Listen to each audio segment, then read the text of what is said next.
ഇതെന്തിനാ വെച്ചാൽ സേഫ്റ്റിയുടെ പർപ്പസിന് വേണ്ടിയിട്ടാ. നമുക്കിവിടെ അധികം, കാരണം ഇതിന്റെ ഒരു പ്രശ്നം എന്ന് പറഞ്ഞാൽ സാറേ എപ്പോഴും വിട്ട ഇത് ഓഫ് ആവും. അപ്പൊ നമുക്ക് അധികം ഉപയോഗം ഇല്ലാന്നുണ്ടെങ്കിൽ ഇതിനെ കെട്ടിവെച്ച് യൂസ് ചെയ്യാം. അതെ, കാരണം ആരും ശ്രദ്ധിക്കത്തില്ല. അപ്പൊ ഇത് ഓരോ പ്രാവശ്യം വിട്ട് നമ്മൾ ശ്രദ്ധ കൊണ്ട് പോയി കഴിഞ്ഞാൽ അത് ഓഫ് ആവും, പമ്പിന്റെ പ്രവർത്തനം നിൽക്കുക. അപ്പൊ ഇതെന്തിനാന്ന് വെച്ചാൽ നമ്മുടെ സേഫ്റ്റിയുടെ ഭാഗമാണ്. എന്ന് വെച്ചാൽ ഇപ്പൊ നമ്മുടെ കയ്യിൽ നിന്ന് ആക്സിലേറ്റർ ഇതാണ്, ഇതിന്റെ ലെഫ്റ്റ് സൈഡിലോട്ട് നിൽക്കുന്നതാണ് ഏറ്റവും മിനിമം പൊസിഷൻ. റൈറ്റ് എൻഡിലോട്ട് മാക്സിമം വെക്കുക. അതെന്ന് വെച്ചാൽ ഫുൾ സപ്ലൈ കിട്ടാൻ വേണ്ടിയിട്ടാണ് ഫ്യൂവലിന്റെ. ഫുൾ എൻഡിൽ വെക്കുക. ശേഷം ഇത് ഗിയർ ന്യൂട്രലാന്നുള്ളത് നോക്കുക. ന്യൂട്രലാന്ന് എങ്ങനെ നോക്കാന്ന് വെച്ചാൽ അവിടെ മെൻഷൻ ചെയ്തിട്ടുണ്ട്. നേരെ വെർട്ടിക്കലി ആ ഗിയർ ലെവർ നിൽക്കുന്നതാണ് ന്യൂട്രൽ.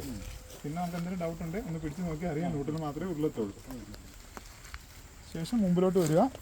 നമ്മുടെ പഴയ മെക്കാനിസം വാട്ടർ പമ്പിനെയും ജനറേറ്ററിനും കൂട്ടും. അത് ലാസ്റ്റാണ് സാർ. ആദ്യം ഇതിനെ ലോക്ക് ചെയ്യാം. അപ്പം ഓരോ പ്രാവശ്യം പ്രസ് ചെയ്ത് വലിക്കുക. ഇപ്പം ഇത് ലോക്കായി, ലോഡായി. ശേഷം ഇപ്പോൾ ലോഡായി പറഞ്ഞു. ഇനിയിപ്പോൾ ഞാൻ ശേഷം ചെയ്യാൻ പോകുന്നത് വലിക്കാന്നുള്ളൊരു പ്രവൃത്തി മാത്രം. അപ്പോൾ അതിന് തൊട്ട് മുമ്പ് മാത്രമേ ഇതിനെ പ്രസ് ചെയ്യാം. അതുവരെ ഇതിനെ തൊടേണ്ട ആവശ്യമില്ല. ശേഷം മുമ്പ് മാത്രം ആ ലിവറിനെ പ്രസ് ചെയ്തേക്കുക. ആ ഡീകംപ്രഷൻ ലിവറാണ്. ശേഷം നമ്മളിവിടെ ചവിട്ടി ഇത് വലിക്കേണ്ടത് ഇവിടുന്ന് വലിച്ചത് ഇവിടം വരെ വരണം. അപ്പോൾ ആ രീതിയിൽ വലിച്ചെടുക്കുക.